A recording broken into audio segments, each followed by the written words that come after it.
Okay, welcome. I'd like to call this Finance Committee meeting to order. This is our first meeting back.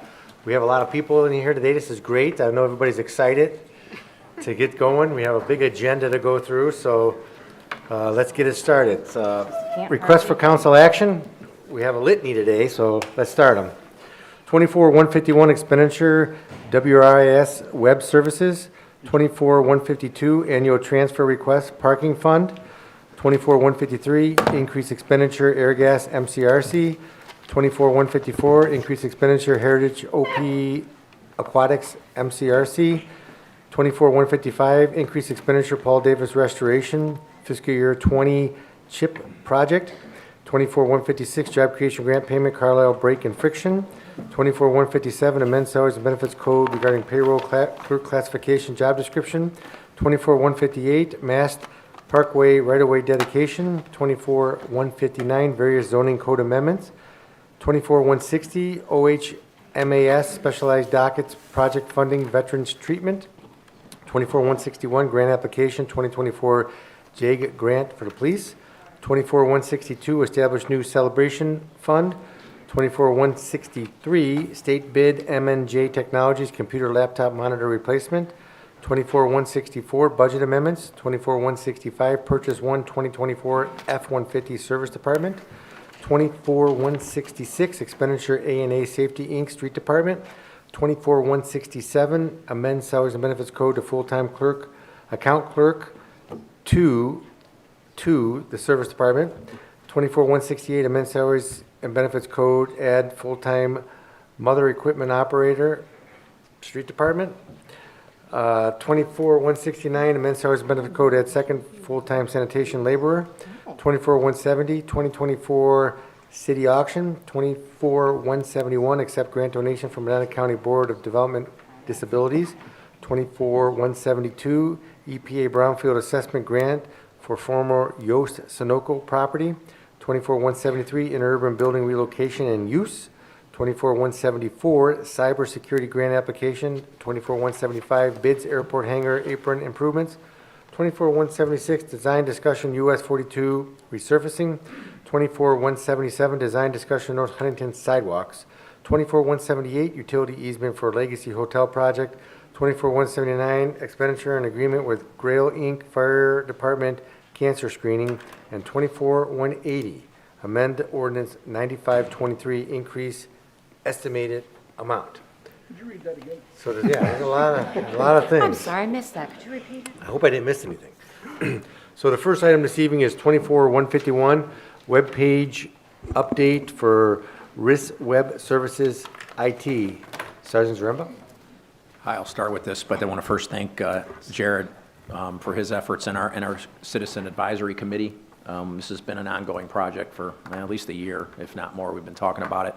But it's basically the rewrite of the city's webpage. We're using the current vendor that we had used for all these past many years. We've been in need of a rewrite for a couple of reasons, one of which is the ADA compliancy and the WCAG compliancy we don't have. So that will be incorporated into this. I've overestimated a little bit in the request on it from the quote, as you can see, but I'm leaving a little bit of wiggle room because I'm not sure where it's going to go. Any questions? Move to approve? Second. Sorry. Mr. I was Rose? just going to ask, the contract that you have here, it starts when we ink it and it goes through the process, correct? And how long does it last normally? Yeah, so our support contract's in place under our current website for the next couple of years. Okay, So until that is up, all that just rolls into this. So this is just the cost of the rewrite. All the support rolls into under our current contract for the support. The Muni Court did a rewrite in the last year, 18 months, and they used RIS, fortunately. So what we want to do in 2 years is evaluate that support contract collectively when we come up for renewal, in hopes of saving some money for the renewal. okay. Because I like what was done over there. It's easier to use. Okay, and with all the same, yeah, if we could bring it together. All right, okay. And if I heard you correctly, the new website would stay under the current maintenance agreement that we have with this place, correct? Correct. Okay, Yeah. all right, thank you. Any other questions? We had a first and a second. All in favor? Aye. All opposed? Motion carries. 24-152 annual transfer request for the parking fund. Keith? Thank you, Mr. President. This is how we pay for the operations of the parking fund. There is some revenue there, but not enough to cover what the expenses are, so we make a transfer. Questions? Move to approve? Second. All in favor? Aye. Opposed? Motion carries. 24-153, increased expenditure of air gas MCRC. Mr. Worley? Thank you, Mr. President. This is to increase our existing purchase order to add $7,000 to it, making the total $27,000. This is for CO2 for our swimming pools, where we're seeing increased product pricing. Any questions? Move to approve? Second. All in favor? Aye. Opposed? Motion carries. 24-154, increased expenditure Heritage OP Aquatics MCRC. Jansen? Thank you, Mr. President. This is also for pool chemicals, specifically chlorine, and adding a line to our second line on the PO for a replacement chemtrol sensor. Any questions? Move to approve? Second. All in favor? Aye. Opposed? Motion carries. 24-155, increased expenditure of Paul Davis Restoration for the fiscal year 20 CHIP grant. Who's gonna, Andrew? Thank you, Mr. President. This is an existing PO for Paul Davis Restoration at 30 Circle Drive, which was $24,887. This is an increase of $313 to $25,200 for a sump pump to be installed. Thank you. Is this one finished now? Because we've been talking about this for a while. We have, and no, it is not finished. Okay. All right. Any questions? Move to approve? Second. All in favor? Aye. Opposed? Motion carries. 24-156, job creation grant payment for Carlisle Brake and Friction. Kimberly? Thank you, Mr. President. This request is to authorize a job creation grant payment to Carlisle Brake and Friction. This is for tax year 2023 in the amount of $53,491.89. This is actually for 2 job creation grants as outlined in the RCA. The information has been verified by Rita, and as a reminder to council and the public, funding for these grants come from non-income tax generated revenue. Thank you. Any questions? Move to approve? Second. All in favor? Aye. Opposed? Motion carries. 24-157, amend salaries and benefits code, payroll clerk, classification, job description. Keith? Thank you, Mr. President. The payroll clerk that we have is very good at her job, and if you look at the comparisons that I ran, you can see we are not paying comparable to what other cities are paying. I pulled Brunswick, Wadsworth, Worcester, Strongsville. Our classification here tops out a little under 68,000. They're all at 80 and more, and Strongsville's at 105, but I don't know what that's about. But they're all around 80, so I'm asking to increase this pay for this position. Civil service, Greg reviewed the job description, civil service approved it. There was a bit of a holdup there because they had an emergency meeting and then we're waiting and then came back, but it's all been done. I did ask for the emergency clause to go with this to July 1st because we weren't expecting that holdup. But you can see where the pay comparisons are if there's any questions. Any questions? The questions that I have is that, you know I always have questions. What about everybody else there? I guess the thing that I look at is, okay, maybe we're underpaying the payroll clerk based upon all the other similarly situated communities. What about everybody else there? We got the same situation? I mean, I don't want to, as a council, I don't want to give a pay increase to one person when other people are in the same or similar situation.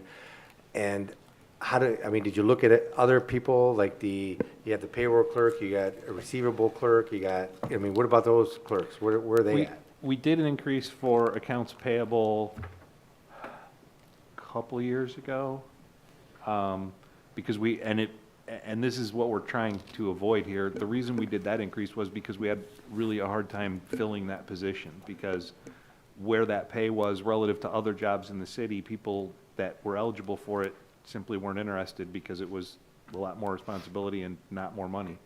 So we did an increase there to cover that.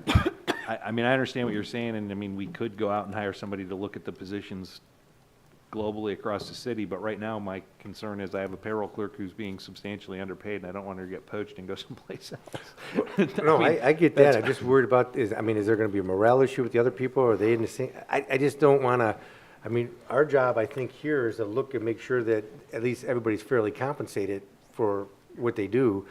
And, you know, if we do one, is it going to cause a problem for the others? I mean, I don't know, what do people think? Mr. Chair? Go ahead. I was going to say, Keith did hit on a good point there. Let's evaluate all the jobs in the city, make sure that they are being fairly paid. We did that with this council many years ago. We had another group come in and say whether we deserved a raise or not. Okay, I see nothing wrong with that, because we don't have an HR department per se in this city that goes around and researches that. It may be worth our while to do that, to bring in an independent group to review each job. We may find out that some people are getting overpaid. Okay, you know, so let's, John, it might not, when was the last time that was done here in the city? It's been quite a while. We used, Not since I've been on council. yeah, and we used to get a, I think it was Westlake used to email us and ask us for all of our pays. And it wasn't a formal study, and there were some things with it where you had to read between the lines to see what was going on, but we at least had that. They would email us and ask us for all of our pays, and we'd fill it out, and then they'd give us their survey when they got done. So we had a look at a group of cities. They haven't asked lately. Either they don't do that anymore, or they decided to stop asking us because they made theirs Yeah, look too look, high. they're paying them that little. But we haven't seen that in a number of years. We used to do that every year, and we have not seen that request anymore. Mr. Huber? Well, I was just starting to feel low morale myself. Is that No, you're doing so? fine. And No, I was just going to say, I have found this position, of all positions, disproportionately have been harder to fill in several different public sector jobs. I also think the level of responsibility has skyrocketed with what payroll is responsible for in this day and age, over and above what it used to be. Yeah, And- all the laws that she has to, that we have to, as a city, have to comply with that really come down to her desk getting through stuff done. I do not want to lose this position. So- I'm fine with doing this study overall, but I'd like to take care of it. So the range is going from $25 to $32 to, what was the 14 again? Current 14, it's on page 2, is, the bottom of it is the current top of this one, and the top is 86. So 56 to 86. I guess that's the question. I mean, is that, I see. 67. No, up here, he has it up here listed. Here it is. 56 to 85. That's the range. It's 14, right? Yeah, that's what I requested, yes. Why is that say something different here? Is this particular person at the top of their pay scale right now? Okay, so they're at half, okay. All right, so they just get the cost of living. And they don't get paid overtime, or they do? He was saying They this do. is- They do, okay. Would there be any advantage to keeping the pay scale the same and adding a person?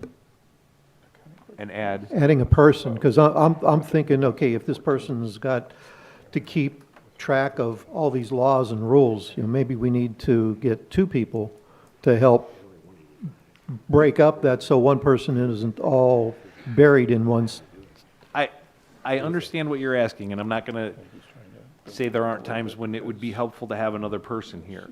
The problem is, I think that the lead person for this job would needs to be paid for understanding the whole job regardless. And so the second person would be at a lower pay than even the current payroll is, but I think I'd still be asking for this increase, because even though that would take some of the hours off, they'd still have to have that knowledge base to get through all these things we have to comply with. Okay, I wouldn't want to lose that. You understand what I mean? Yeah. Like 2 people at 40 is not necessarily the same as 1 person at 80. You got more hours, but you aren't able to hire as experienced and knowledgeable of a person. because you for lose a either. lot with the, Well, my only other tribal question was, you picked 14, we were just talking, what about 13? That kind of matches the numbers of the 2024 max on your other thing, and then you still get the COLA increases that we grant. I mean, I was looking at Wadsworth there because they're capped out at 85.3, and 14 goes a little past that. I get it. 13's a little below that. I mean, there's room in there. I understand, but it's not. But they're still gonna get the steps. They're gonna start Right. in and getting the steps. That's all I'm pointing out, is that the steps are still gonna be there, plus the COLA on top of it. I mean, I don't know how everybody feels, but there should be a study done, of course. But, you know, like me, I'm always going to the lower end. I'd rather do 13, but if everybody wants to do 14, I'm okay with that too. But, because you're gonna get 5% increases every year plus the COLA. You'll get 8% at least a year. What do everybody think?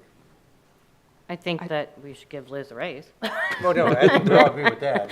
But Nobody's disputing that. it's becoming more obvious the more we have these types of conversations with this, and also with, you know, what we went through with hiring through the court and all that. We possibly, I think maybe we need to look at developing some sort of HR program here at City Hall.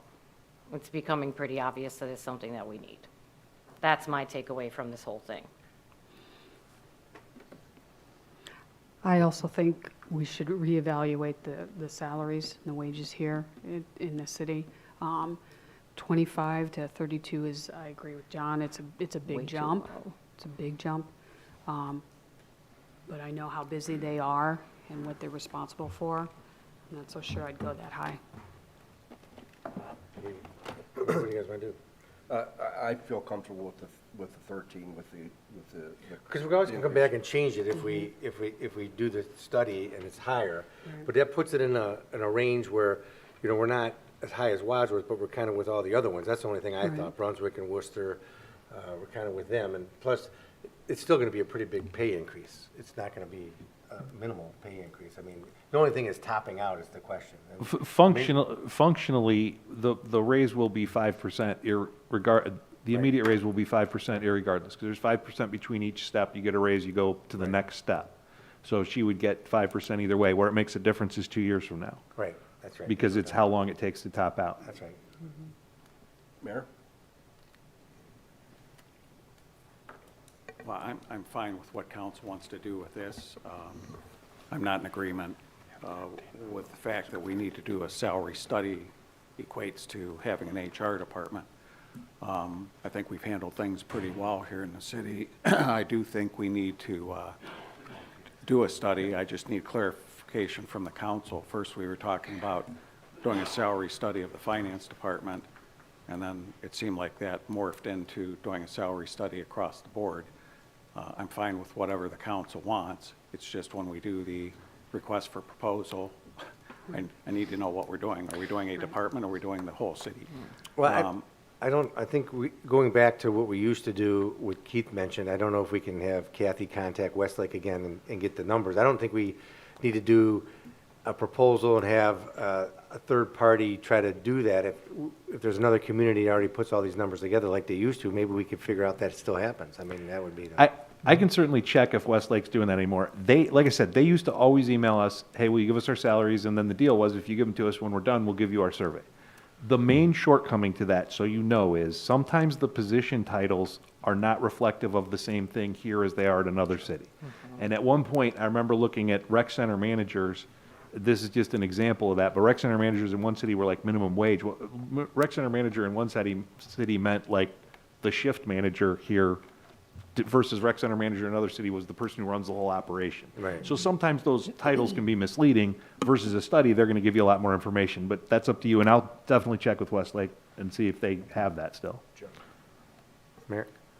So what I'd respectfully suggest is that we have Lorene work with civil service commissions that she interacts with, as well as Kathy with council clerks.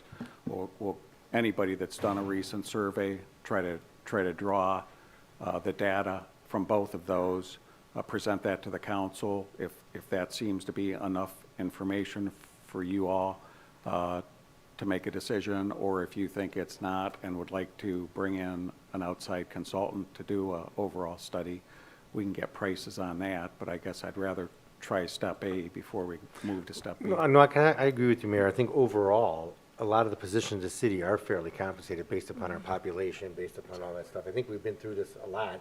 There's some that aren't, right? So that's kind of what we try to figure out, is to get those that we are missing and we're not doing. And I think the department heads have been fairly comfortable in coming to us where there has been needs for increases because of the workload and the responsibility of the employees that they're requesting. I don't think he's the first one.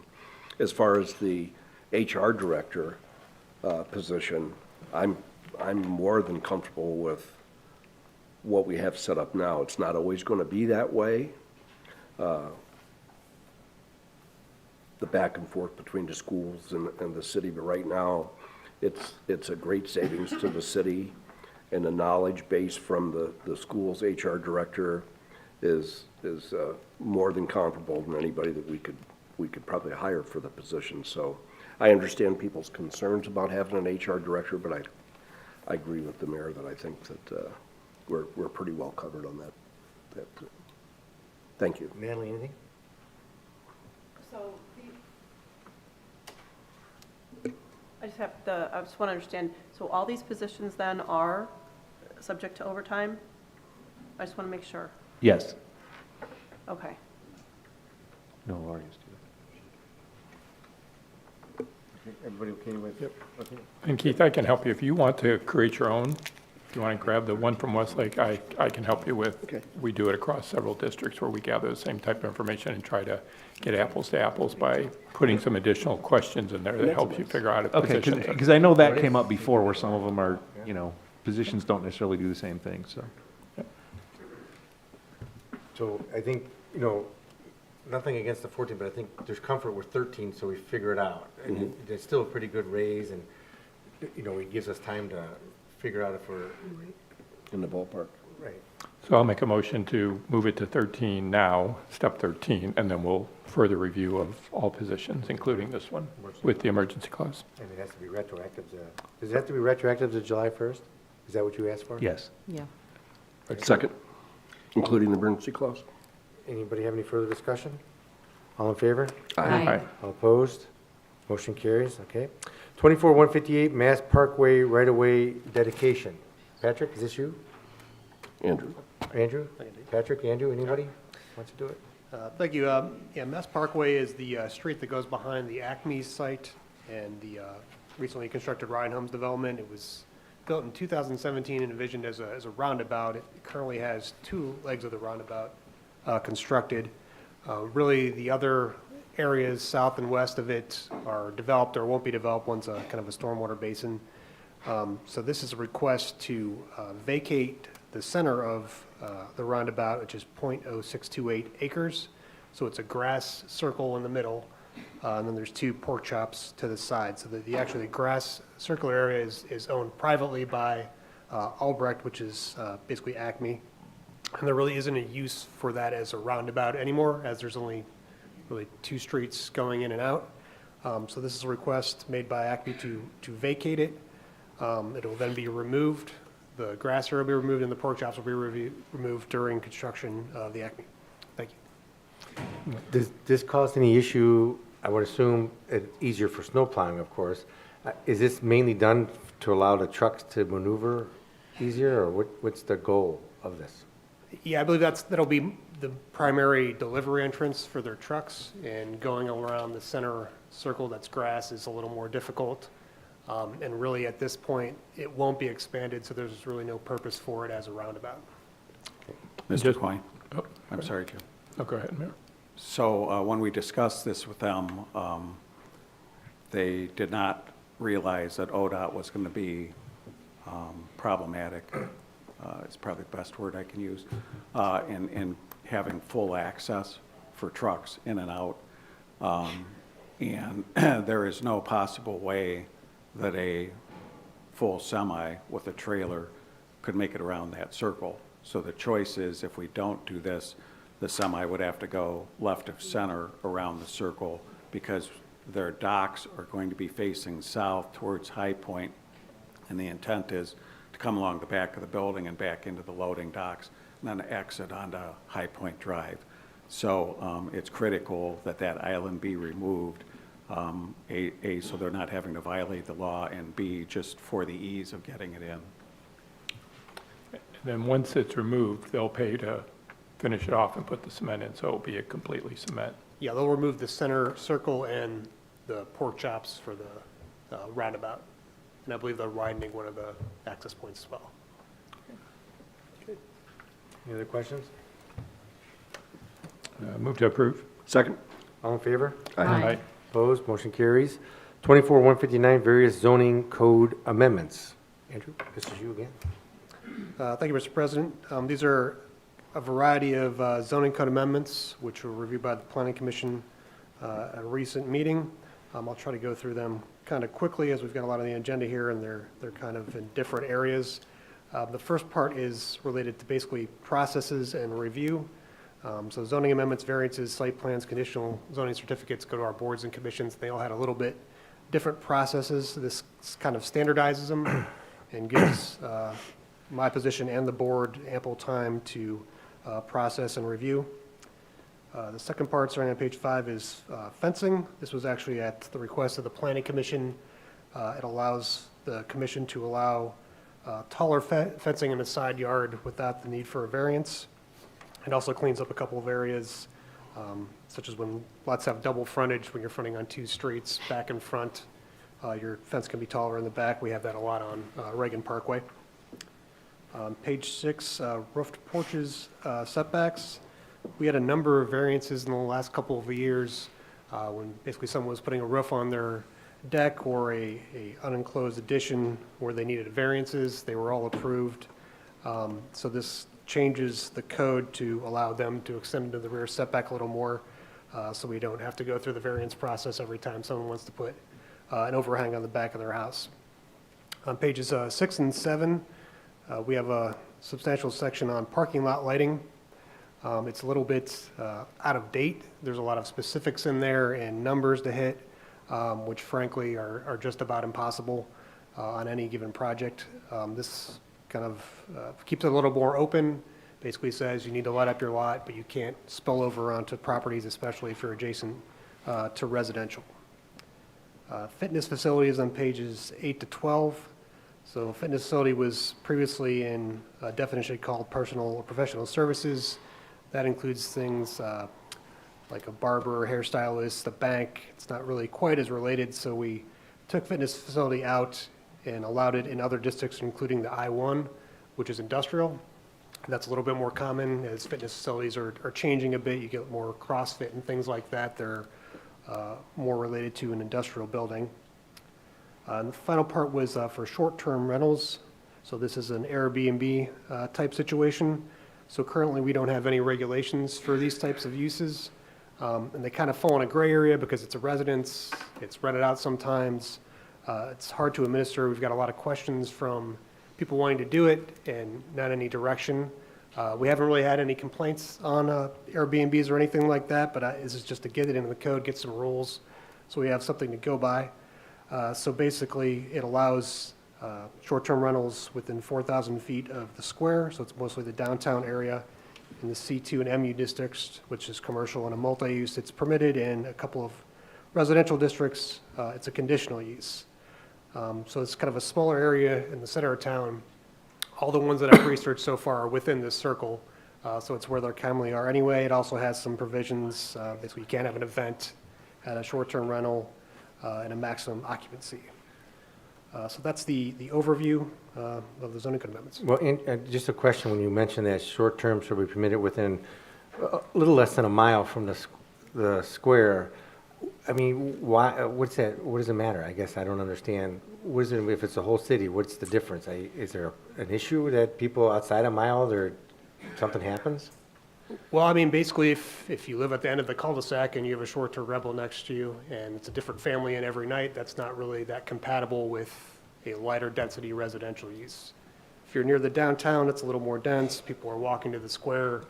There's a little bit more. But it's still a mix. mile, it's about a mile, so that's not, Yeah. I mean, when you say near downtown, it's still a mile away, which is a pretty big circle. We kind of took it as, we looked at where they are right now, and that's generally where, that's the area that they fit into, and kind of matching it up with the zoning districts, so that all kind of fit together. I mean, it can go bigger or smaller, but if we go much smaller, we're going to have existing ones which are outside of the circle. We'll have to figure out what to do with those. I was just wondering, Yeah. further away, I mean, I guess the question is, depending on, and you cover it, the occupancy and the use, some people may be coming to an event and somebody wants to rent their house out, they rent it out. I mean, I guess you're trying to avoid the parties, right? That's what you try to avoid, these people renting places out and having a big party, but I mean, I don't know, I don't know enough about them, so I don't know. Paul, you were involved in this, what? The same question came up from the planning commission, why just the 4,000 feet? There's really, I should say, most of the people were ambivalent about it. They were going to trust Andrews because it is so new.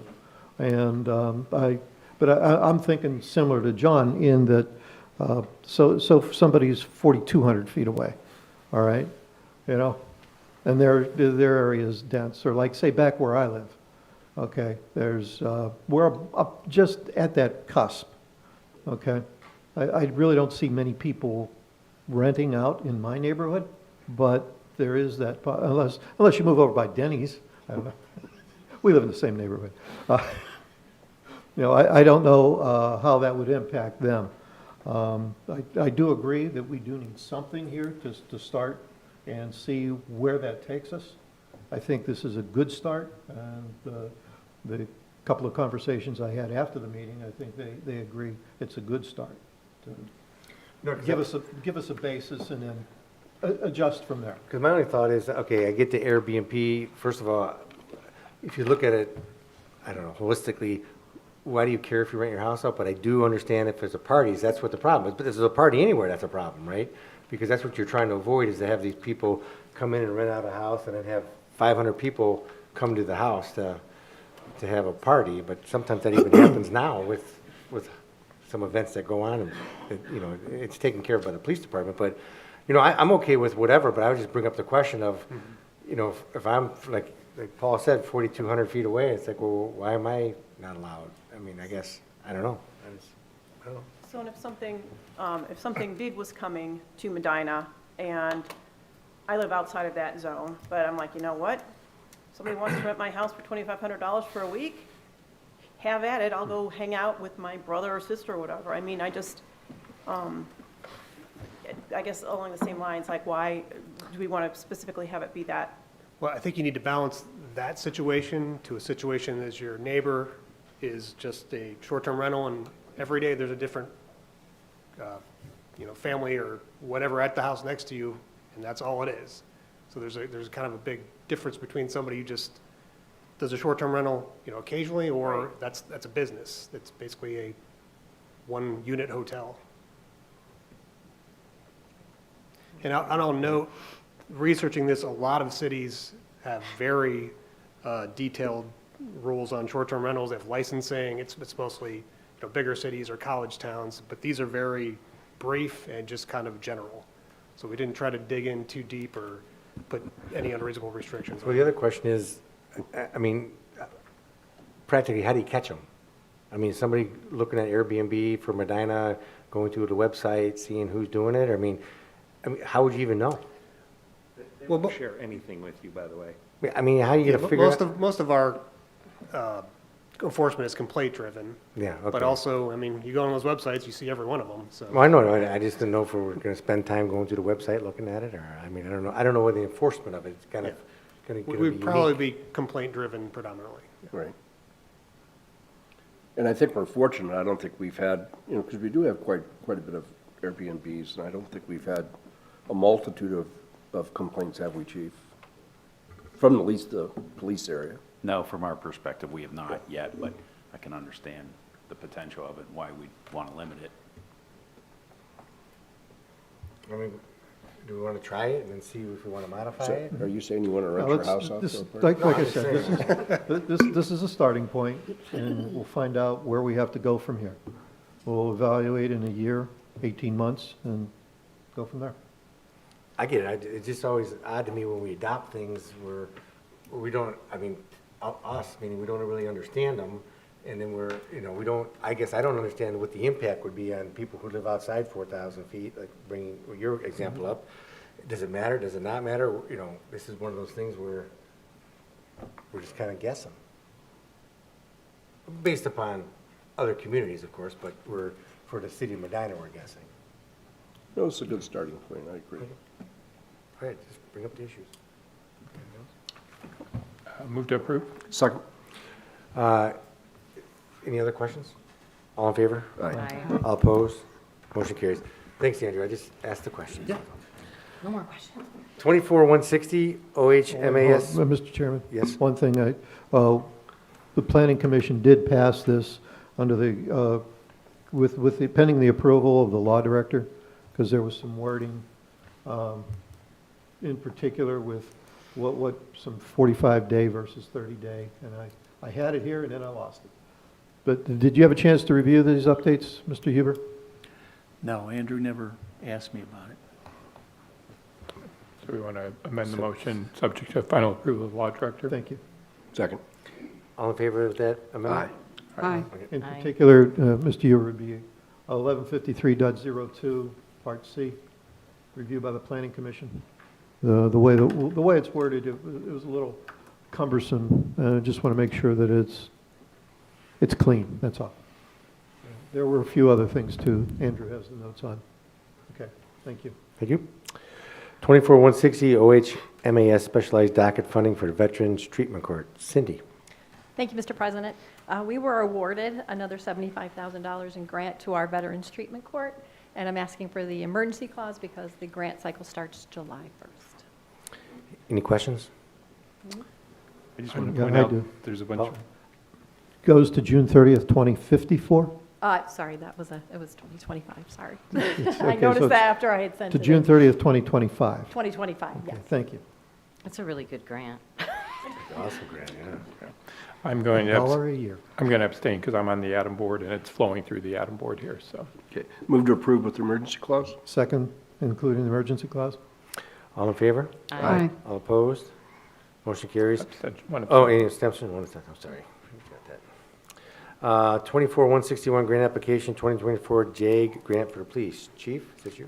Thank you, Mr. President. We're requesting approval and acceptance of funds from the Burn Jag grant, part of the wellness program for the police department.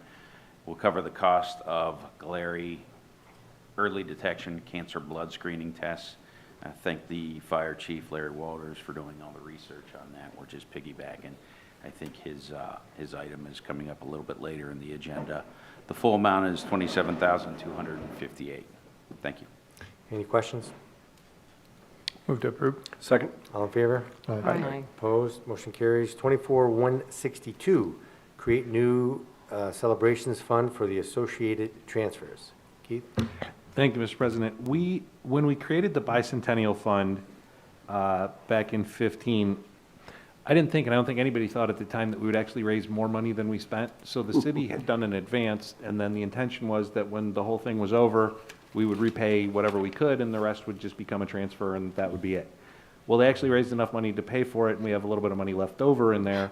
So what I'm asking to do to avoid this problem in the future is, instead of creating a fund for each one of these that comes along, I want to create a celebrations fund that's a little bit more generic, so that it can be for the we could have used it for the bicentennial, and then the eclipse, and then whatever, and we can just keep rolling it along. The request is to transfer, and I put it as up to $13,000, because there's actually still money coming in, because they're still selling, I think is it the coloring books or something? There's something they're still selling a few of. So I made it up to 13,000, so we can just transfer whatever that amount is, and the amount is actually on the appropriation adjustment that's a couple pages back from here, the current. And then everything from here forward will just go into this new celebrations fund, and then that will just be where it is. We have to request permission to create the fund, and then the reason for the transfers is because we're transferring it out. We're allowed to do that under state law because the purpose of the fund is passed, and then the general fund can transfer anyway, so we're just putting it back to the celebrations, not back because it's a new fund, but we're putting it into the celebrations fund, and then it'll be there to roll forward. But we have to take multiple steps to follow the way the rules are. Understood. Questions? Did that make sense to anybody, I hope? It was perfectly clear. Move to approve? Second. All in favor? Aye. All opposed? Motion carries. 24163, state contract MNJ Technologies computer replacement. Sergeant Zaremba? Thank you, Mr. President. Time has come. Windows 10 in October of '25 is going to be end of life. So we've started our process here at the city upgrading all of our machines to Windows 11. In most instances, we haven't had any issues, but these 20 machines, which are spread across the various departments, as you can see, whether they're enterprise or not, don't have the hardware in place to take that upgrade. So we're looking to do these now. I'd rather not wait till next year as I run the rev limiter with just Justin and I running the networks and these kind of upgrades. So we've kind of gotten ahead of it, I guess, if you will. And that's what this is all about. I'm requesting the emergency clause partially for the 30-day quotes, but also just the security of it. I want to get us to Windows 11. It's a more secure environment right now, get off 10 as fast as I can. Is the Windows 11, is that the one you're talking about because AI is incorporated in it? Is there no AI? Should we be ready for that too? Well, we're looking at AI, and we're utilizing it in the city in some instances.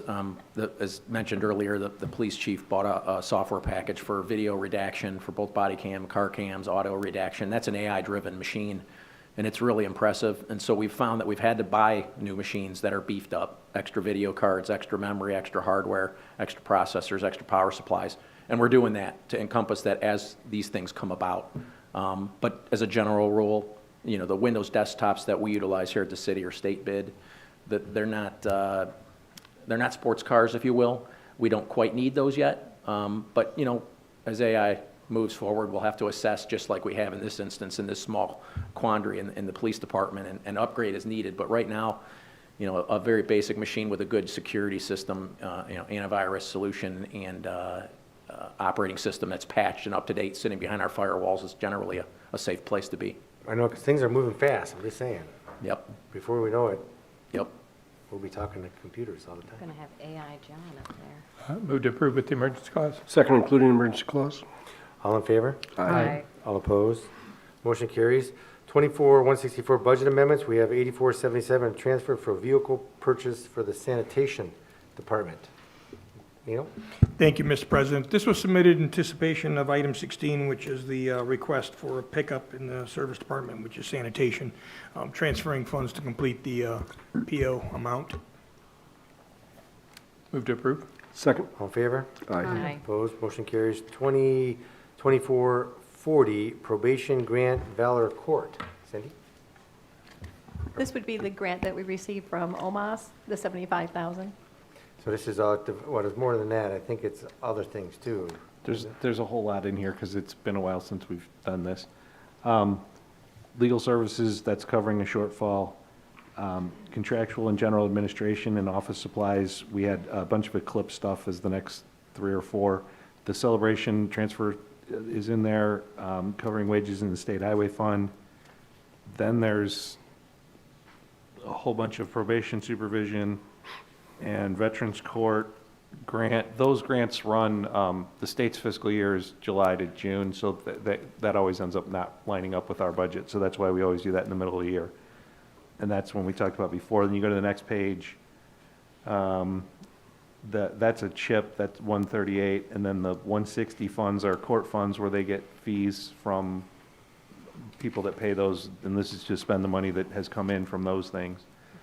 The TIF is what we did over here where that's paying that off, so we've got to pay the auditor's fees in there and a refund of overpaid. Then there's the transfer again, and then there's some reductions. A whole lot going on there. There's a lot of things. Any questions? Move to approve. Second? All in favor? Aye. Opposed? Motion carries. 2441 payment for Dave's tree removal. Jansen, Jansen asked me to speak to this because he couldn't be here. This is a check that they received that they did not attach to the request to appropriate it, and we're appropriating the money to be able to spend it. Questions? Move to approve. Second? All in favor? Aye. Opposed? Motion carries. 2442 county fair police coverage. Chief? This is a reimbursement from the Medina County Fair Board for our officers who work security during the county fair this year. Move to approve. Second? All in favor? Aye. Opposed? Motion carries. 2443 hazmat spill spray products. This is cost recovery from a hazmat spill that we had in the city. Okay. Questions? Move to approve. Second? All in favor? Aye. Opposed? Motion carries. 24-165, purchase of this Ford F-150 4x4 pickup for the service department. You already got the money, Nino, and now you're going to say you have the car. Thank you, Mr. President. So that was to cover the rest of the PO request. This is for the sanitation department, as we discussed during the budget in April, for a pickup that is a 09, I believe, to replace that. Thank you. Questions? Move to approve. Second? All in favor? Aye. Opposed? Motion carries. 24-166, expenditure for A&A Safety Inc. for the street department. Nino? Is that you? It is. Thank you, sir. That is the grant. So we were successful in receiving the grant from the Ohio Bureau of Workers' Comp, the Safety Incentive Grant. Usually PD and fire are successful in that. So we received the grant for the portable traffic signals, and it was in the amount of $40,000. So my request is for $23,100. That's the city portion, as the total cost was $63,100. I'm asking the council to amend the motion for the PO to A&A Safety to the total of $63,100. My understanding, Bureau of Workers' Comp will send the check to the city rather than paying the vendor. So we will receive the check for $40,000 from Workers' Comp and therefore being reimbursed. So the city will need to make a PO to A&A Safety for the full amount.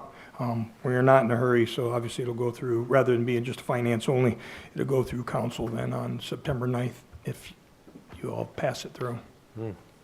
Any questions? Move to approve. Second. All in favor? Aye. All Thank you. opposed? Motion carries. 24-167, amend salaries and benefits code and add a full-time account clerk 2 to the service. Here we go. Thank you, Mr. President. So we've almost come full circle. Over 15, 16 years ago, we had a full-time clerk retire from sanitation. At the time, we went part-time. We used a part-time clerk. So currently, we have a full-time water office clerk and one part-time 29-hour sanitation office clerk, and then substitute clerks filling in thereafter. That may not have been the best decision, the greatest decision. Over time, we've had some issues filling these roles, filling these hours. A lot of things fall through the cracks. It's not because of lack of aptitude or ability. It's more of, part-time person will be here today. They may not be back for their shift until 7 days later, so you have a substitute filling in. The information doesn't always translate. We've had some bigger errors, smaller errors, as you know, with the refunds. So we talked about this during the sanitation budget, and the best approach, I think, is to go with the full-time clerk. Therefore, the part-time hours will be restricted, and we would have a substitute clerk filling in as needed for vacation, sick time. It'll be better for the service department. It'll be better coverage, consistency, and better service overall. You guys remember talking about this? I do. Maybe I thought, maybe I forgot, but no, we did talk. Blocks it out. No, it just makes a lot of sense, and I think it would definitely help the department out and streamline some of the processes, so. Move to approve. Second. All in favor? Aye. All opposed? Motion carries. 24-168, amend salaries and benefits code to add a full-time motor equipment operator. So in the street department, we have part-time laborers, full-time labor, and then 7 MEOs, which are the motor equipment operators. Over the years, we've taken on the maintenance at the airport, and we're not complaining. The airport's a great place to be. Actually, the guys argue on who's going to go out there and work because it's very peaceful, cutting 80 acres, the snowplow operations, and so forth. All the tasks that the street department's taken on, we help in other departments. And again, the way the service department and the model that the mayor has laid out, we all help each other. We help parks, cemetery, engineering. It's not a big deal to transfer guys over, but we're at the point, and we talked a little bit about this in the budget for the street department, where we need to add an MEO. We do have our CDL program for the trainees. We're a training provider, so we have 2 enrollees that we're going to put through.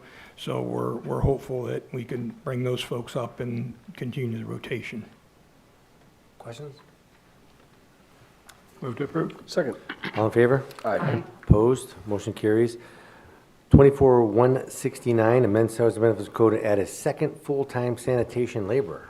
He A knows lot how to roll. going on in service. Thank you, Mr. President. Saving 'em So, up. we talked about in the sanitation budget, we've been running with part-time laborers over 15 years. Now, that part-time pool is dried up. The folks love their sanitation service here, as we all know. We have 2 full-time guys that are on loan labor from other departments right now. So one is a street guy who's a laborer who wants to be in sanitation. We moved him over in accordance with the union Teamsters contract. So he's filling in. And then we have a water tech who used to be a part-time union eligible in sanitation who was promoted to the water department. Well, he never left. He's been in sanitation. Even though he's on paper as a water tech, he's over in sanitation because of the need there. So this will clean that up. We're adding 2 full-time laborers, as we talked about in the budget, and we're hopeful in the future with The part-time, I'm not sure where the part-time gig will go, but this will help the sanitation department and give that relief that's needed. Questions? Well, I do have one question. Is there enough, do we have enough applicants to fill these positions? So the two guys that are in sanitation are full-time eligible. They're already full-time, but Right. they're But I in mean, other out on the respective street, do we have enough- departments, so they'll transfer over. Okay, they'll transfer to you. Do we have enough people out on the street applying for jobs in the city to cover this? So the vacancy will be part-time, and that's where it becomes difficult, because we have part-time guys that are here currently that were running through the CDL program, so they will be promoted to full-time staff. At some point, the part-time positions, like in the street department and parks, may be lacking. It'll just be a rotation. Okay, all right, thank you. Anything else? Move to approve? Second. All in favor? Aye. Opposed? Motion carries. 24-170, 2024 city auction. Thank you, Mr. President. This is a request for our annual city auction. We've compiled quite the list. Tracy in the mayor's office has been gathering info from the department heads. So our temporary slated schedule for the auction is October 26th of this year. It's on a Saturday. We will have the full list for the council at the next meeting, which is September 9th. Questions? Move to approve? Second. All in favor? Aye. Opposed? Motion carries. 24-171, accept a grant for the board, from the Board of Developmental Disabilities for the Muni Court. Cindy? Thank you, Mr. President. I was approached by the Medina County Board of Developmental Disabilities to put in an adult universal changing table. And we are able to get a grant to cover the cost of that table. So I'm just asking the council to approve that. Any questions? Move to approve? Second. All in favor? Aye. Opposed? Motion carries. 24-172, EPA Brownfield Assessment Application for the former Yost Sunoco site. Kimberly? Thank you, Mr. President. As council is aware, this past January or February, you authorized us to apply for the Ohio Department of Development Brownfield Assessment Grant through the state of Ohio, through the Port Authority. It's been 8 going on 9 months, and we still do not have a decision from the state of Ohio on that grant application. And so we were looking at other options and came across this Ohio EPA Targeted Brownfield Assessment Grant that we would like to apply for, sort of in parallel with that other applications that's in at the state of Ohio. So this request is to authorize the mayor to apply for that Ohio EPA grant to cover the cost of the environmental assessments, the Phase 1 and Phase 2, for the former Yost Sunoco site, which is at 426 West Liberty Street, and execute any and all of the documents. If approved, then the city can work with the Medina County Auditor on a site access agreement. I think we've had previous conversations. Mr. Huber can also approve that, but in conversations with Ohio EPA and Buster, they said that typically the state will work with the county auditor on the site access agreement. So either way is fine. The county auditor, we've talked to him, he's willing to do the site access. If we are awarded this grant, the state will pick up the entire cost. So there's no money exchange and there's no matching dollars on our part.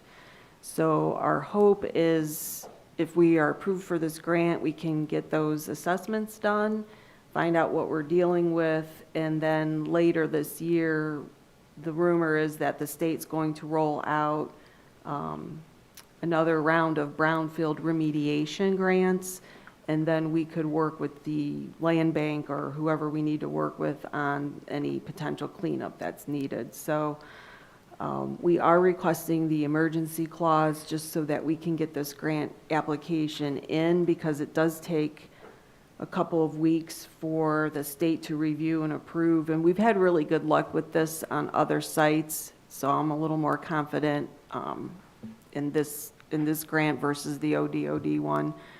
Our goal would be to get, if we're able to get this grant, get those assessments done, and then be teed up and ready to go for any environmental remediation that may be needed.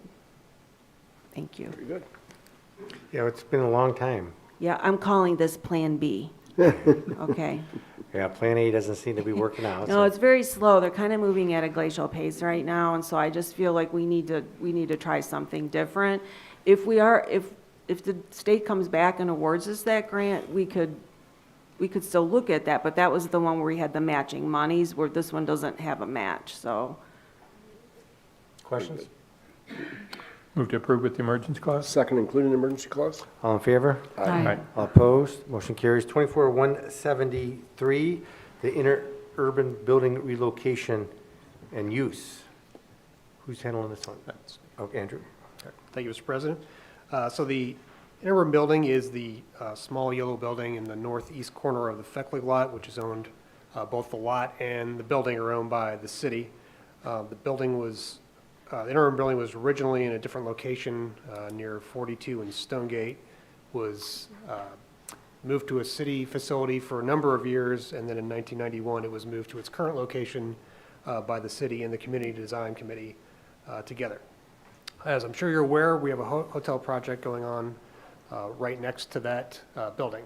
Throughout the planning process, through our commissions, it was indicated that it could be left in place and protected, even though it's relatively close to the hotel and then a walkway adjacent to it. Due to some changes in the site, there is a water vault that needs to go basically right next to it, protecting that structure difficult. I think that's been agreed upon by Pat Engineering and Dan in building the hotel, and the Community Design Committee and Historic Society. Basically, everyone, I think, is in agreement that the best approach is to move that structure rather than leave it in place and try to protect it. So you have a couple of proposals in your packet there. One is from Jason Stevenson from the Legacy Hotel. His proposal is to first move the structure off the site for safekeeping, and after the project, bring it back and site it in its current location. The second option would be to put scaffolding around it and keep it in place, but that's not really desired by the hotel or really any parties who've really evaluated it. The second part of his proposal is, if that happens, if it goes back to where it is now, is for the hotel to use the structure for valet service, ticket distribution, possibly a transit stop, and then the hotel would take over responsibility for maintenance, upgrades, and security. You also have a separate proposal there in your packet from the Medina County Historical Society, an offer to move the building to their site near the McDowell Phillips House. And they have a number of options in that area, but it would be ending up there temporarily or possibly permanently. So really, we're looking for direction, council, on which way to go here. We can move it temporarily, we can move it permanently, we can bring it back, we can move it to the McDowell Phillips House area. And really, timing is important here. The hotel project, obviously, the buildings have been torn down on the site, and this has to do with utility work, so it's one of the first things to get done. So we really need to keep that moving so the project doesn't come to a halt. And can you explain the use of the building right now, in an interurban building? The current use? Yeah, the things that are done in it. It really hasn't been used all that much. There's a nice plaque outside which gives the history of it. There's a little setup inside you can see in the photos in your packet. And I believe Santa Claus used it temporarily when he needed a home, but that was kind of a situational use. But basically, it's not really used very much to my knowledge. Questions? Ideas? I like the idea of moving it, whether it be temporarily or permanent, to the Historical Society. It's an historical building. And we wouldn't want to see it get damaged in any way or shape or form. I don't know how the rest of the council feels, whether that should be a temporary solution or a permanent solution, but I think that the Historical Society has proven in the past of them caring for historical structures, and I think they just moved the War Bond building that was by the hospital out to the McDowell Phillips House, so I'd be in favor of, well, like I said, whether it be temporarily or permanently moved to the McDowell Phillips location. And the cost of moving the building, would it be incurred by the Historical Society? No. Who incurs the cost of that, moving it? And we have representatives from both the hotel and the Historical Society here if you want to hear from them as well. So. I was gonna say, Historical Society's saying no. What say you, Jason? Yeah. Yes, back microphone, you can put the back microphone.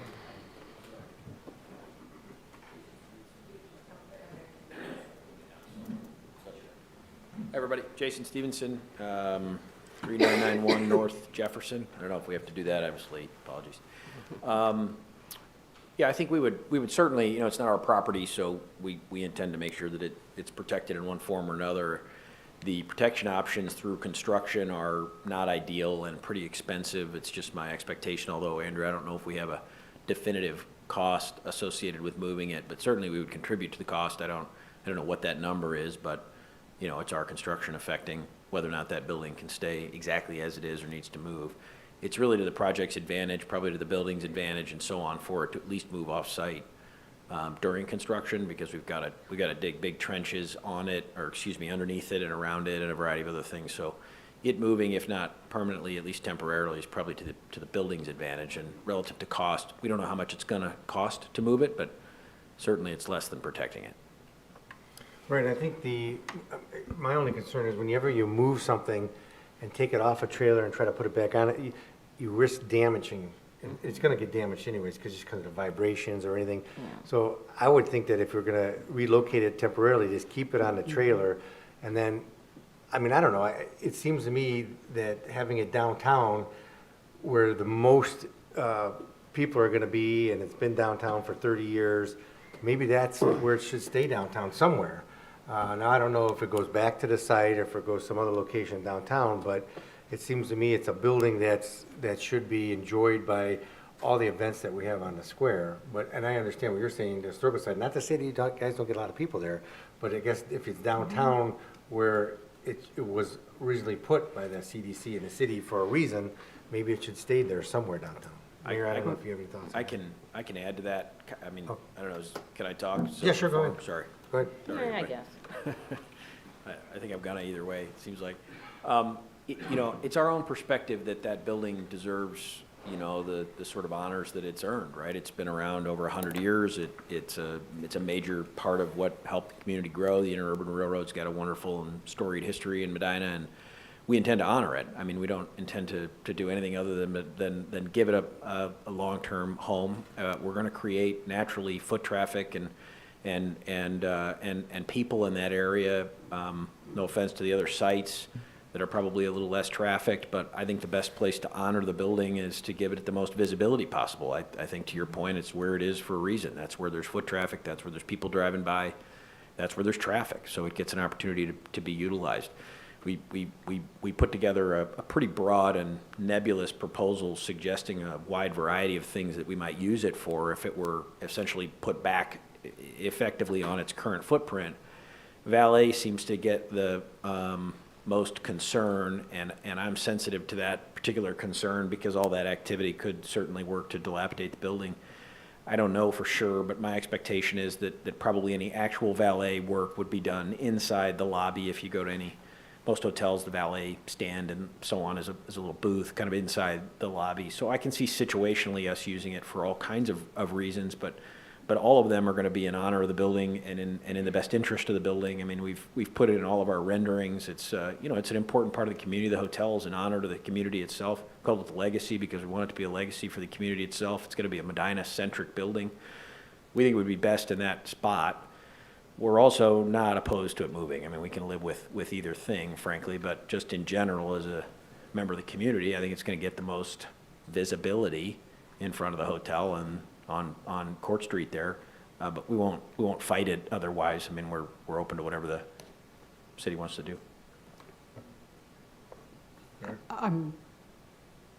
I guess I would like to hear from the Historical Society and your take on this. Okay, while Brian's walking over, I'd just like to share with the council out of respect for the CDC. The city issued a revocable use permit to the CDC. The CDC has used it during some of the large events. like the Candlelight Walk, to pass out brochures and flyers for the CDC. So I just wanted to clarify there has been some amount of use. I concur with Council President Coyne that the exposure, because of Fire Square and what this hotel is going to bring to our downtown, is going to be much more prevalent at its current location. One of the options that Nino looked at already, because they've looked at the structure, what it would take to move it, whether it could sustain a move, is to actually wrap belts and put supports under it and physically lift it with a crane, either onto a trailer to sit stationary at the Feckley lot so we don't have the movement adversely affecting the building, or the other is to simply set it in one of the parking spaces, protect it there in the Feckley lot again, and then that way it's not moving a great distance, and the risk of moving it possibly causing damage to the building. And when you're ready, I think Nino may have some idea of costs. I know the question came up of cost to move it. I think Nino has some idea of that. Brian? There we go. Thank you, Mr. President. Brian Farron, Medina County Historical Society, 206 North Elmwood. Yeah, this issue, I agree with every comment here. The primary purpose is to save this historic structure. We do not want to see anything happen to it. The CDC has put in over 30 years of maintenance and care. Our concern is not about the hotel project. Please make that clear. We wholeheartedly are endorsing the hotel. It's not about them using it or not. It's preserving that building. I might add, it's not historically in the right location, although I understand when the Feckley lot was built, it probably made sense to move it over there. But the interurban never ran down South Court Street. It ran up Medina Street to Liberty. And we've offered a couple of options to the city that maybe in the long run, possible moves. But the point right now is recognizing, as Denny indicated, the CDC has invested a great deal of time and effort over the years. I think we have a proven track record of preserving our buildings as historically accurate as we can keep them. So even if the building would remain on site, we would not want to see alterations made to make it more usable, if you will. It does serve, I've actually served as Santa Claus in that hut years ago as JC's. So I do know it did see uses in the past. It just kind of gets hidden. And my concern is, or our concern from the board was, you know, the beautiful hotel is going to be overshadowing that interurban station. It's a very small structure compared to what's coming. And our board just made the overture to the city that if it needs a safe location, we're willing to donate or use some of our property for that purpose. And in the hopes that what Mayor said and what Nino can do, we don't want to see the building damaged, whether through construction or movement. So we were successful moving the War Bond building a couple years ago. We were fortunate, used a simple flatbed from Lloyd's, and we were lucky it could winch right up and got there in good shape and unloaded the same fashion. This one was slightly bigger, but basically the same type of construction. So we do feel confident with the right care, it could be moved. So we're open to your guidance as well. Okay, Nino, you did some investigation? We did. So Dan Gladish, I came back from vacation, like, Nino, you're moving this building, and I'm like, okay. So Dan, if he could have moved it by himself, he would have already had it done, but he's helped out a lot. So we looked at this building. It's 14.8 by 14.8, and with a slate roof, which is very heavy. So it's fortunate we have relationships with different contractors. We had one of our excavating contractors out there. So looking at the building, it's sitting on, the sill plate is sitting on a wall. It's about 5 inches thick, 8 inches high. It's a concrete wall, if you will, so it's sitting flat. So our proposal, our anticipation is to notch out 8-inch, 10-inch notch underneath the sill plate in that wall on both sides. It'd be east and west. It'd be would run 2 beams through, 2 beams, 2 pipes that are 8-inch, 10-inch in diameter, and then run them out past the eaves, which would be about 20 feet, right? And then we have a crane coming to the city because we have to do the HVAC on the public restroom, 50-ton crane. Makes sense to strap it then, and then at this point, we would use that crane and then lift it over. We were thinking maybe onto the one handicap spot if it's going to stay on premises, not behind it, but over to the south. Keep it out of the way there, and then the beams would stay in place and it could be lifted back if that's what the council decides to do. Likewise, it's about 13 feet, 4 inches high, and our contractor offered to let it sit on a trailer that he owns. He's not using it, and it could sit there for a year, it didn't matter. But getting that at real close to 16 feet, running that through town then on the streets, under the traffic signals, I mean, you're getting to the point where moving wires and getting into all that like a house mover. So the best approach, if the council deems fit, would be to move it on, keep it on the premises for now, and then if decided later it's not going in front of the hotel on Court Street. What the cost did you say on that? So we're at about $2,500 because you have the contractor who's going to be there, notching out, bringing the beams, and then those notched out areas of concrete could be threaded back with respect to dowels and patch, so it's not going to compromise the integrity of that foundation that it's sitting on. Those beams would stay with the building underneath for support, obviously, until you decide whether it's going back to where it was originally moved or somewhere else, and then we'd have to find a low boy trailer, which are those carry-alls, are about 6 inches off the ground that could potentially carry it to a different location. It has a slate roof, and that's what makes this more challenging, bouncing it around, and it's heavy. We're anticipating it's about 8 tons, 16,000 pounds, based on the structure of the wood and with the slate, is a rough estimate. That's pretty heavy. We'll cover the $2,500. That was going to be my next question is the. That's without the crane. But I guess, I mean, You just Nino said John's makes, favorite thing, we'll yeah. cover it. Nino makes a good point that, I mean, the crane will pick it, would be less moving on a vehicle. Because if you do the vehicle, you're correct, you're going to have to move some wires. So maybe the best solution currently is to have that crane move it and set it in the Feckley lot. And then we have to have, maybe we, I don't know what committee will go in to have a discussion of what do you do with it then? When it's done, do you move it back to where it was put in the 91? Do you move it to a different location, Historical Society location? Do you move it somewhere else within the city? Because we do have other projects going to be happening on Liberty and stuff, but I don't know if that could be incorporated there, or, where, my goal is, where is it going to get the most visibility and recognition?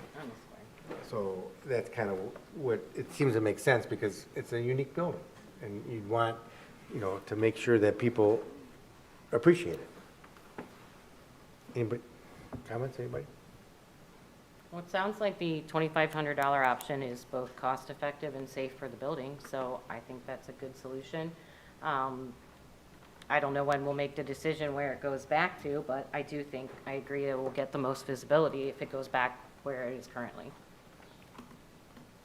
And I would like to see it well-maintained, and I have confidence in the Historical Society and their ability to do so.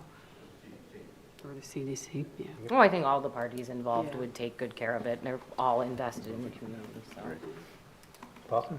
I think the temporary move to the Feckley lot is the right thing to do now, because obviously we don't have a final resting place for it, and we got to get it out of the way so we can move forward with the hotel project, so I agree with it.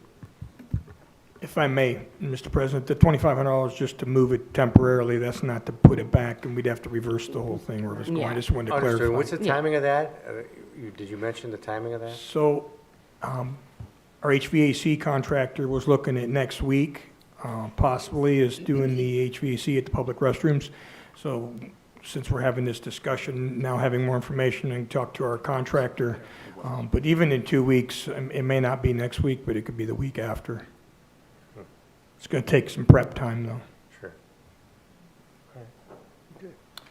Well, I think the idea that I'm hearing is that use that contractor to relocate it in a Feckley lot, to secure it in a safe location, protect it the best you can, and then make a determination after the work is done, what we have to do with it, and maybe it should be discussed in a committee or the council of the whole, because there's more information. I mean, it's a long-term decision, just like it was in the 90s, so, I think it deserves that. So why don't we move forward with, oh, Tammy, you have a comment? When it gets moved just temporarily to the other lot, is it going to be up for more interesting, like vandalism or? I don't know if it would be or not. I think it's right near where it is now, so I don't think Yeah. that risk would Okay, that was just increase a- as much because it's, you can do it right now, because it's only gonna be what, about 50 feet from where it is? Yeah, okay. 10 feet? Yeah, it's not gonna be right, it's gonna be right there. So, why don't we do that, have a motion to allow Nino to move that to the Feckley lot? Oh, Kimberly? Mr. President, I don't know if we can afford it, but I think it needs to be bubble wrapped. Like, for real, like I don't know if they make a big bubble wrap. Nino, do you know? Like, is there a way that something could wrap around it to Construction protect it? equivalent. Actually, part of our preparation was to crib it. We'd crate the bottom 3 feet to give support to the bottom structure, And but I'm I'm sure not there'll sure be, about that bubble wrap. What do they call them, straps, or what are they, just wants the ratchet top straps bubbles. around it to secure it? And the other thing, I think this is a very good example of our logo preserving the past and forging the future. So, right? That's true. We got the hotels forging the future while we're preserving the past of the interurban building. Thank you. Mayor? Nino, you'd be okay with bubble wrap, though, if economic development paid for it, right? Of course. Yes, that's fine.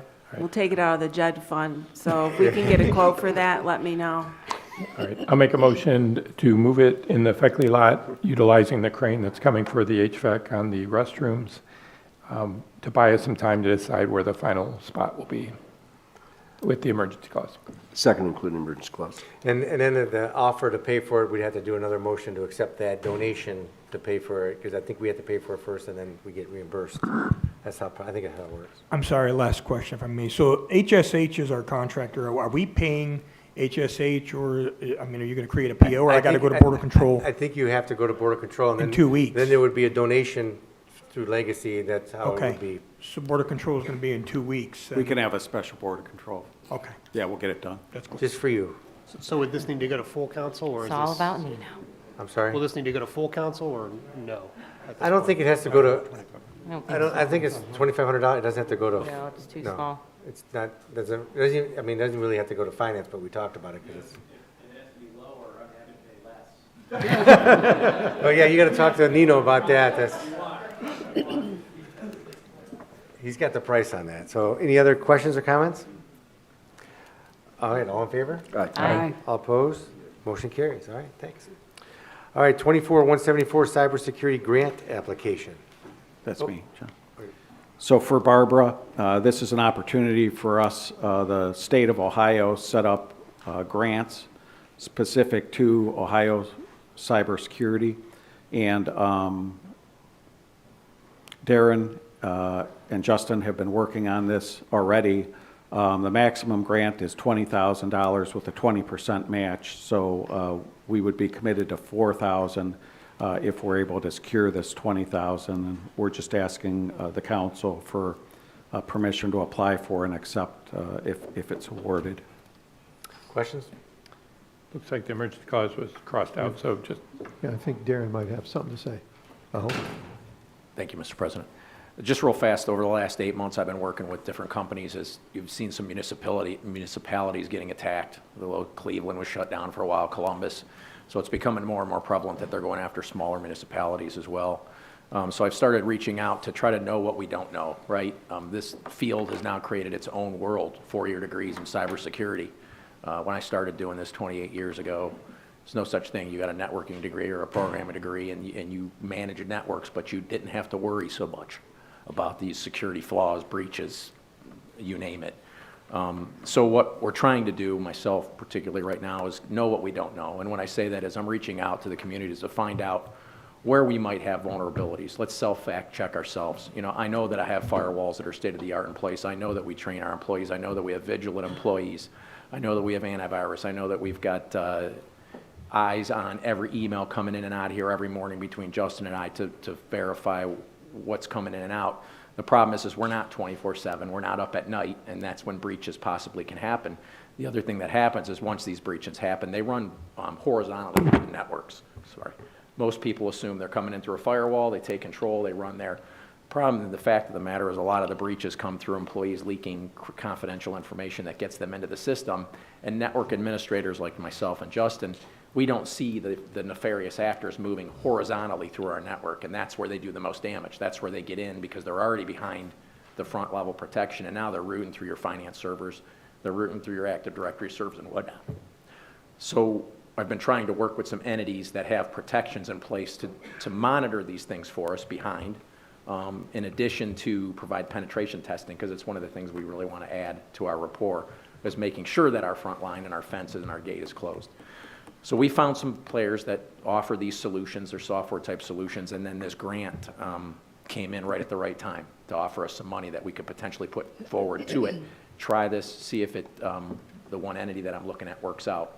It's a subscription fee-based thing, but they monitor 24/7 and send alerts when we're sleeping if there's some nefarious things they're seeing on the network, and in addition to some training and penetration testing. So that's what we're trying to accomplish. Questions? Move to approve. Second? All in favor? Aye. Opposed? Motion carries. 24-175 bids for the airport hangar apron improvements. Patrick? Thank you, Mr. President. This project will replace a little over 1,000 square yards of existing concrete pavement adjacent to the FRO hangar, the southernmost FRO hangar. The pavement is deteriorated to a point that it's actually can be dangerous to airplanes. Previously, council budgeted $180,000 from ARPA funds for this. Our final estimate is $200,000 for the project, so it'd be $180,000 in ARPA funds and $20,000 in airport funds. I did speak with Lori Bowers at Finance. She said they're closing out some of these other ARPA projects. There may be more money from ARPA available, so if there is, we'll certainly tap that before we use airport funds. Any questions? Move to approve. Second? All in favor? Aye. Opposed? Motion carries. 24-176 design discussions for US 42 resurfacing. Thank you. As council might remember, a few months ago, we were awarded a little over $900,000 through NOACA to resurface 42 from Homestead through the square to Lafayette. Part of that project, we will be doing some ADA curb ramps. We did hire a consultant to design this, and meeting with them, we had suggestions that we were considering putting in pedestrian bump outs, they call them, technical term. But there'd be 4 of them, 2 at Liberty and 2 at Washington. And the idea there is to give a protected area for pedestrians trying to cross east-west Court Street. It limits the distance that they can be exposed to traffic. The idea is it might create a little bit of a safety improvement. Certainly not going to solve, prevent anything. Driver inattention is the biggest problem there, I think, but we think it will help. Talking to ODOT about this just Friday, they were pretty excited about it. They believe, can't promise, but they're very confident we can access ODOT safety funds to pay for the design, construction. There's going to be some storm sewer work, basically to cover this all. Again, it's not been finalized, but they were very excited about it. Now, these bump outs, they're not going to be like bright yellow or anything. Are they blend in, or how do they look? We haven't gotten that far in the design. We have a similar, it's not really a bump out, but if you see where the mid-block crossing is, where the actually flashing light is mounted, it's something like that is to a bigger scale. Well, no, I guess I understand what you're saying. I just want to make sure that we balance the, we're doing all this thing, the square, and it's all safety related, which is great, but we just want to make sure that we're not all of a sudden looking like we're... Like a circus? Yeah, a circus. I think they'll just be concrete colored, not yellow. I don't think there's any intention to paint it yellow. We No, I haven't mean, really, I think they're great for the safety. I just want to make sure that we have a historic square, we kind of keep the historic nature of it. Yep. Yep. Any other questions? Move to approve. Second. All in favor? Aye. All opposed? Motion carries. 24-177, design discussions, North Huntington sidewalks. Thank you. It's another one of our projects. We have a little over $600,000 in grant and loan funds for North Huntington Street, between Homestead and West North, a complete reconstruction. Well, looking at it, there's the block between West Union and West North. We only have 33 foot of right-of-way. For that reason, I'm sure you know that the sidewalk abuts the curb. It's right up next to it. We thought maybe in this project, we might be able to do an improvement and separate the sidewalk from the curve, giving a little buffer, which should be safer for pedestrians. To do that, obviously, we're gonna need to get right away. I think it was last January, we went to the residents, the property owners, to kind of gauge their support or non-support for this idea. I was hoping we'd get more of a clear indication, but unfortunately, it was 5-4. So it was kind of a split decision. Thinking about it, the west side of the road, it's basically two property owners, the city, which is the park, and Union Square. The east side, there's multiple, obviously, because that's where the homes are. Our idea, because there wasn't tremendous support for separating on the east side, was maybe we put the sidewalk back in the same location on the east side, abutting the existing curb. On the west side, we would separate it, create a tree lawn.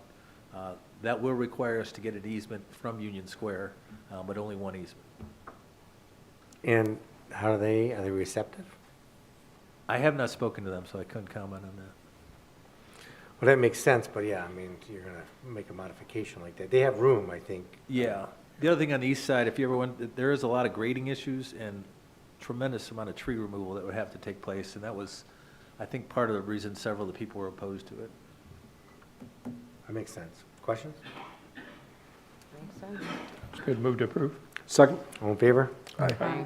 Opposed? Motion carries. 24-178, the utility easement for Legacy Hotel project.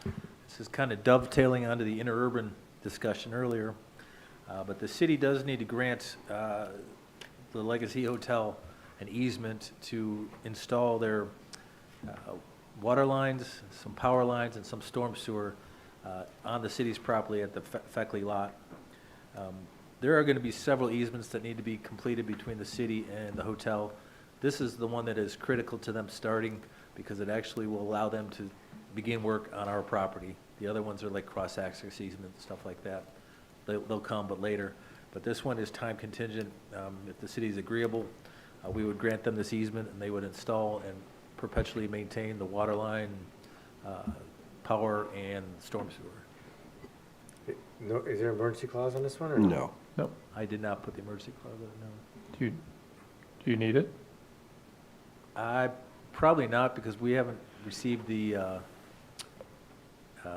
legal description yet, because this discussion on the interurban affected the location of where these utilities are going to go. I think I would, Jim. Did Because you- Cunningham is doing it for them, and they told them that we need it by 9/8, whatever the next council meeting is. 9/9. 9/9. And Cunningham has agreed that they could do it within that 2 weeks. So obviously, if we don't have it, council won't be able to pass it anyway without the description. Move to, Any other question on the easement? I mean, we finalized the easement, just update the notary, but did we, has this been negotiated yet, or is this just our form that we're gonna give to them? Negotiated, how do you mean, like payment? Well, with the legacy, did they read it? Yeah, I did submit it to them. They've seen it. All right. Well, the only comment I had is the notary just modify that, because Right. that did change. Yes. Any other questions? move to approve with the emergency clause. Second, including emergency clause? All in favor? Aye. Opposed? Motion carries. 24-179, agreement with Grail Inc., cancer screening for the fire department. Chief? Thank you, Mr. President. A little background on this for the council's benefit. It used to be years ago that firefighters suffered most from heart disease as it related to the industry. But due to all the plastics and things that are in the fires that we're going to over the last 10 years, it's become pretty evident that cancer is now the leading cause. In fact, IARC, which is the World Health Organization's cancer research arm, if you will, they just, I believe, 2 years ago classified occupational exposure as a firefighter as carcinogenic to humans, group 1. So the industry is taking it pretty seriously and making some pretty deliberate recommendations for prevention and screenings and that sort of thing. We did bring this to the Health, Safety, and Sanitation Committee meeting earlier this year. We announced at that meeting that we had been researching some options for the screening. The mayor was instrumental, very involved, and appreciate his support in that research. Also, Dr. Mampara, local oncologist here in Medina, and Dr. Surso went well above and beyond, predominantly just to help us with trying to sort through a lot of those things that we don't understand about this type of screening. So we did, through all of that effort, several months of research, we settled on a vendor, that's Grail, that we're bringing to you tonight. That is it's called the Gallery. It's a blood test, a blood screening for, it's a multi-cancer early detection blood screening. We are asking to move forward with that. We're planning to pay for that using a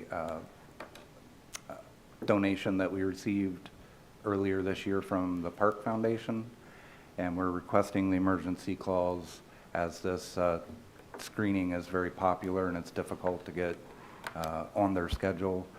They've offered an opening of September 26th and 27th. Thank you. Questions? I think we were just talking, Mr. Huber didn't look at this yet, did he? He did. He's reviewed the contract and approved it. Are you sure, Mr. Huber? Mr. Huber, it's got that indemnification language in there. It's, yeah, if you remember, Mr. Huber, they're used to dealing with fire departments and municipalities that are not able to indemnify. Yeah, they do. Where, in here? Or maybe this was their standard version and you talked to them about a different version. No. We can double check it, but they altered their typical indemnification clause so that it didn't affect us. We can double check and make sure that the right one ended up in the council packet. Okay. Okay, I'll make a motion to approve it with the emergency clause subject to final approval of the law director. Yes, sir. Thank you. And I'll second that, and Chief and Mayor, I'd like to thank you very much for pursuing this. I know it's been a long process, and you should be commended for not giving up on it because of the length of it, but the importance I know you realize, so I wholeheartedly second this. Thank you. Yes, sir. Thank you. Any other questions or comments? All in favor? Aye. All opposed? Motion carries. 24-180, amend ordinance 9523, increase estimate amount. Who's this one? Patrick? Thank you. Last year, council passed an ordinance which authorized a 3-year agreement between the city and our GIS provider. We've recently been offered the opportunity to upgrade that to include some enhanced aerial imagery. The upgrade is over the course of the 3-year term will be an additional $2,750. I asked, I don't know if council knows, but Nate Stewart works here at City Hall. I asked him to come by. Nate's been instrumental in building our GIS system, and I would encourage you, if you're all interested, we can kind of show you it. It's really incredible how far it's come since Nate's been involved, and he knows a whole lot more about this upgrade than I do, so I asked him to come by and say a few things about it. Thank you. So yeah, what this will do, it will allow us to have updated aerial imagery. So what we're working with right now is about 2 to 3 years old. So as we get new road projects coming in, we can make changes to align with our storm and water infrastructure, but it doesn't actually match on the map because they're outdated. This is through EagleView. EagleView also, the county uses EagleView, and it'll be updated regularly every couple of years, as well as we bring our own maps instead of using like Google Earth. We can change the GPS coordinates to where everything we're putting on is exactly where it's at. So that's huge with accuracy. So this will greatly help us map out and keep our water and our storm infrastructure accurate and moving forward. Questions? Move to approve? Second? All in favor? Aye. Aye. All opposed? Motion carries. Well, it looks like we're at the end of the agenda. Oh, no. That's kind of Welcome back. Not quite. The fun is over already. I know we have one thing left as an executive session, so at this time, is there a motion to recess into executive session? I'll make a motion at 6:35 to go into executive session for a conference with the city law director of the city concerning disputes involving the city that are subject to pending or imminent litigation, to include the mayor and the law director. Mayor, do you need anybody else besides? Okay. Second? Will the clerk please call the roll? DeSalvo? Hare? Here. Yeah, they're calling you. Hare? Yes. Yes. Hazeltine? Hazeltine? Yes. Rose? Yes. Shields? Yes. Simpson? Yes. Point? Yes. We'll be recessing into executive session, taking no action on anything in executive session when we come out, and adjourning from finance. We're in recess.